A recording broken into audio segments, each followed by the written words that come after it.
Hello and welcome to my channel. I am the Scientist Hay Farmer, and today we are replacing a starter on a Ford 4610 tractor. I love this girl. So let's get started. So to remove the fuel filter, what you're going to want to do to give you better access to back here, you'll need to first shut off the fuel. So turn this clockwise and then disconnect this line which runs from the tank into the fuel filter. You'll need a 1/2 inch wrench to do that. Disconnect this line which runs from the fuel filter to the pump, and that's an 11/16. And then you'll need to disconnect this line here also, which requires a 5/8. Then last but not least, come up here and remove these two bolts which require 9/16, and then this entire unit will just lift off out of the way.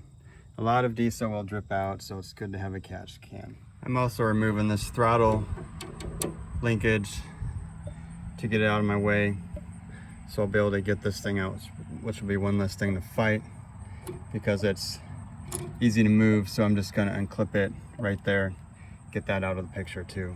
Now that you've got the fuel filter out of the way, it is going to give you access to a bolt on here that we'll need to remove. So to remove the starter, you want to undo the nuts here and remove the terminals off those, and then you'll also need to pull this wire off the spade connection on the front. Of course, when you do this, be sure you have disconnected your battery at the negative first.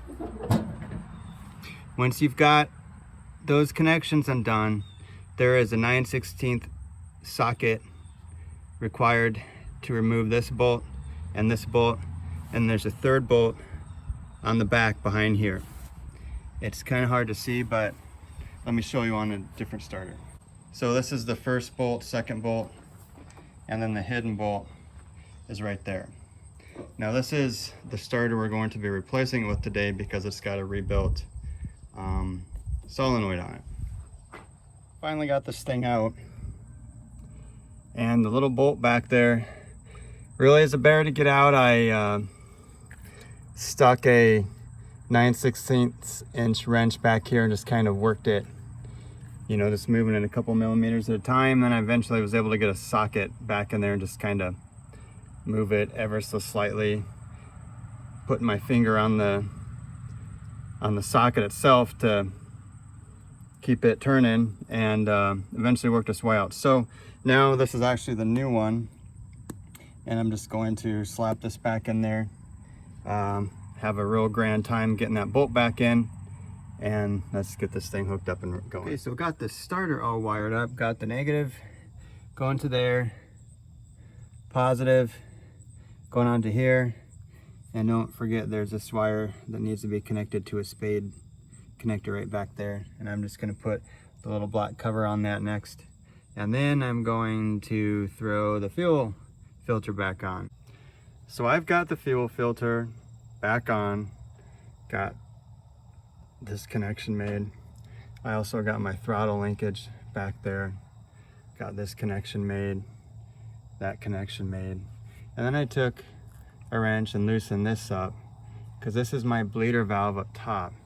I'm just going to come turn my fuel back on and let that gravity flow into there until diesel starts dripping out of there.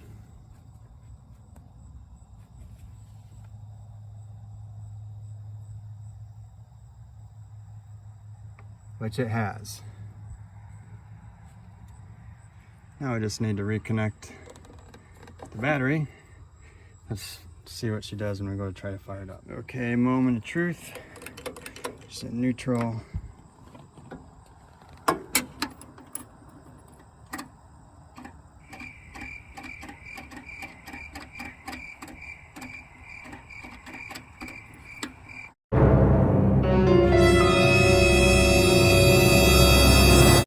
Well, hey, we're back.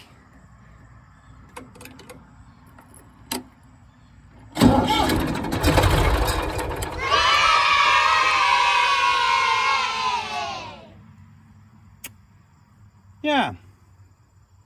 So as you saw, the starter was no dice. So I thought maybe I've got something in the ignition switch. So I replaced the ignition switch. I just happened to have an extra ignition switch laying around, just like I had an extra starter laying around. And no dice with that either. I was getting nothing. And I was like, you know, this doesn't make any sense. The only other thing that could not be giving me any start, yeah, I'm just gonna go hang my head in shame. 30-second switch. That's all it needed to be on baling day. So except for that little son of a bee bolt on the very back, it's not too hard of a procedure. It takes a little bit of time to get that third bolt out of the back, but I think I got the whole thing out in about an hour and a half, and it did not take me but maybe a half hour to get it back in. So I hope this was useful. If you guys find this useful, give it a like. That helps the video and the algorithms reach other viewers who may be in need. And subscribe if you want to see more content like this. Anyway, thanks for watching, and I'll see you next time.